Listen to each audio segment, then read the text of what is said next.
Raimundo Braga Monteiro Neto, sou aluno da UES, estou cursando licenciatura em computação. Hoje vou falar sobre o filósofo Thomas Kuhn. Thomas Kuhn nasceu em 1922, foi um físico norte-americano e estudioso primordial no ramo da filosofia da ciência.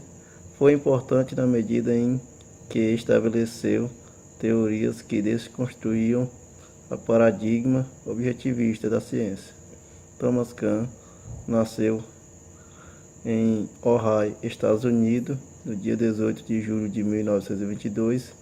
Ingressou na universidade desta instituição em 1961 e em 1900 tornou a posição de professor magistério e Tyler Penny da Filosofia e Teoria da Ciência da Universidade de Princeton. Em 1971, Kuhn foi lecionado no Instituto de Tecnologia de Massachusetts, onde permaneceu até encerrar sua carreira acadêmica.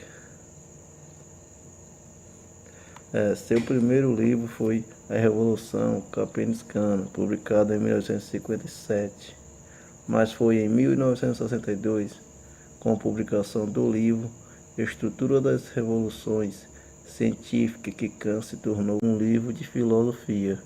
Isso porque, conforme ele mesmo dizia, Kuhn criticava o positivismo sem conhecê-lo em profundidade, assim como não se sentia influenciado pelo pragmatismo de William James e John Wayne. A repercussão de seu livro foi tão grande na comunidade acadêmica que já na segunda edição, em 1970, Kuhn apresentou um pós-escrito no qual seu ponto de vista são, em algumas medidas, refinados e modificados.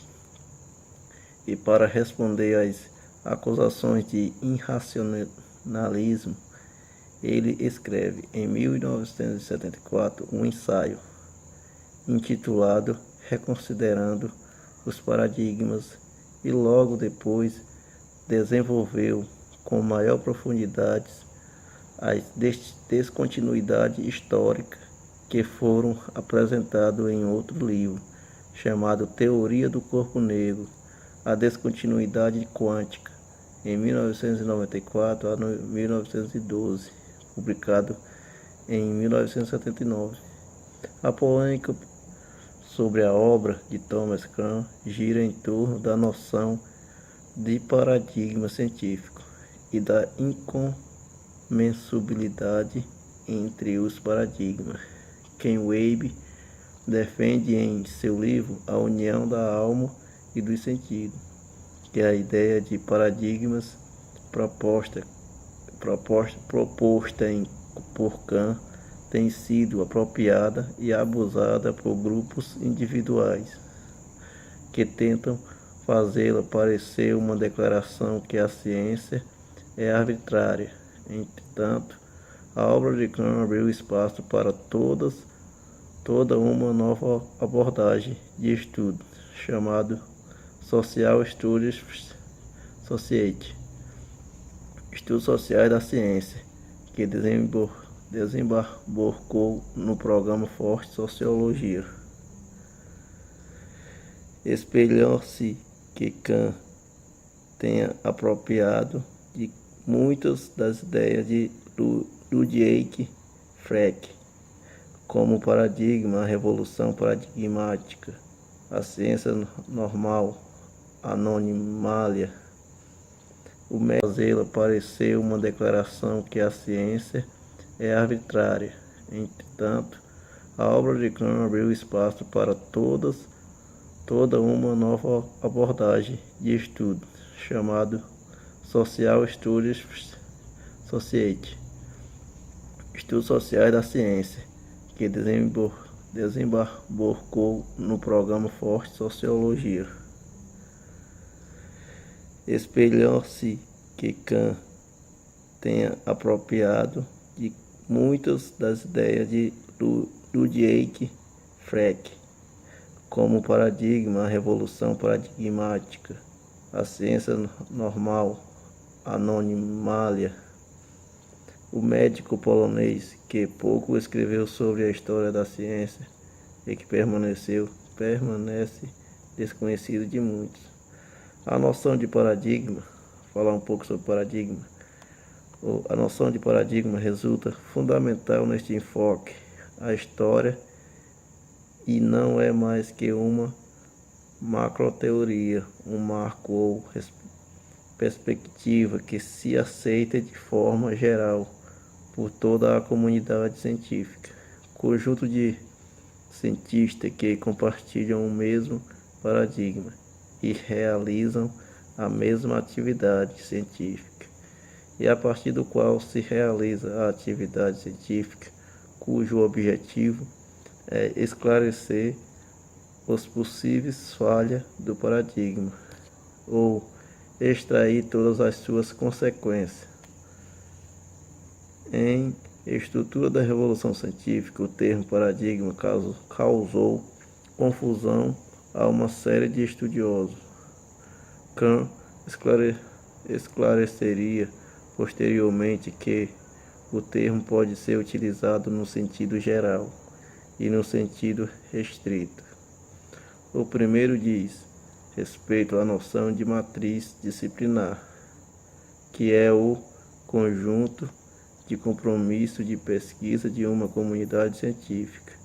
O segundo sentido denota os paradigmas exemplares, que são a base da formação científica, uma vez que os pesquisadores passam a dominar o conteúdo cognitivo da ciência através da experiência, dos exemplos compartilhados.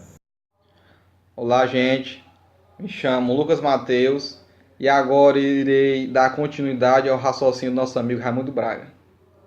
Bem, Thomas Kuhn, ele ocupou-se principalmente do estudo da história da ciência, no qual mostra um contraste entre duas concepções da ciência. Por um lado, a ciência é entendida como uma atividade completamente racional e controlada, isto visto por uma perspectiva formalista. Em outro lado, a ciência é entendida como uma atividade concreta que se dá ao longo do tempo e que, em cada época histórica, apresenta peculiaridades e características próprias, isto visto através de uma perspectiva historicista. Segundo o enfoque historicista de Kuhn, a ciência desenvolve-se segundo determinadas fases. Bem, são as fases: o estabelecimento de um paradigma, a ciência normal, a crise, a ciência extraordinária, a revolução científica e, por último, o estabelecimento de um novo paradigma. Eu vou começar pelo primeiro ponto, que é explicando sobre o estabelecimento de um paradigma. A noção de paradigma resulta fundamentalmente neste enfoque historicista e não é mais que uma macroteoria, um marco ou perspectiva que se aceita de forma geral por toda a comunidade científica, conjunto de cientistas que compartilham o mesmo paradigma e realizam a mesma atividade científica, e a partir do qual se realiza a atividade científica, cujo objetivo é esclarecer as possíveis falhas do paradigma ou extrair todas as suas consequências. Já no segundo ponto, que é a ciência normal, fala que é um período durante o qual se desenvolve uma atividade científica baseada no paradigma. Esta fase ocupa a maior parte da comunidade científica, consistindo em trabalhar para mostrar ou pôr à prova a solidez do paradigma na qual se baseia. Já no terceiro ponto, falamos da crise, Porém, em determinadas ocasiões, o paradigma não é capaz de resolver todos os problemas que podem persistir ao longo dos anos ou séculos, inclusive. E neste caso, o paradigma gradualmente é posto em xeque e começa-se a considerar ser o marco mais adequado para a resolução de problemas ou se deve ser abandonado. então é quando se estabelece uma crise, quando o paradigma não consegue mais resolver um problema. O objetivo de estudo predominante neste período são denominados as anomalias, certo? Encontradas num paradigma. Já no quarto ponto, vai falar sobre a ciência extraordinária, que concerne ao tempo em que se cria novos paradigmas, que competem entre si, tentando impor-se como enfoque mais adequado. E por derradeiro, nós temos uma revolução científica, que produz uma revolução científica quando um dos novos paradigmas substitui o paradigma tradicional, certo? A cada revolução científica, o ciclo inicia de novo e o paradigma que foi instaurado dá origem a um novo processo da ciência normal. Kuhn afirma que decidir rejeitar um paradigma é sempre decidir simultaneamente aceitar outro. Bem, pessoal, desta maneira, o enfoque historicista dá importância a fatores subjetivos que anteriormente foram passados por alto na hora de explicar o processo de investigação científica. Thomas mostra que a ciência não é só um contraste entre teorias e realidade, senão que há diálogos, debates, tensões e até luta entre os defensores de distintos paradigmas. É precisamente nesse debate ou luta que se demonstra que os cientistas não só são absolutamente racionais, não podem ser objetivos, certo? Pois nem a eles é possível afastar de todos os paradigmas. Bem, pessoal, para Kuhn, a ciência é subjetivista e evolui de modo a aproximar-se da verdade, certo? Obrigado e até a próxima. Essas são as explicações que tínhamos no vídeo de hoje.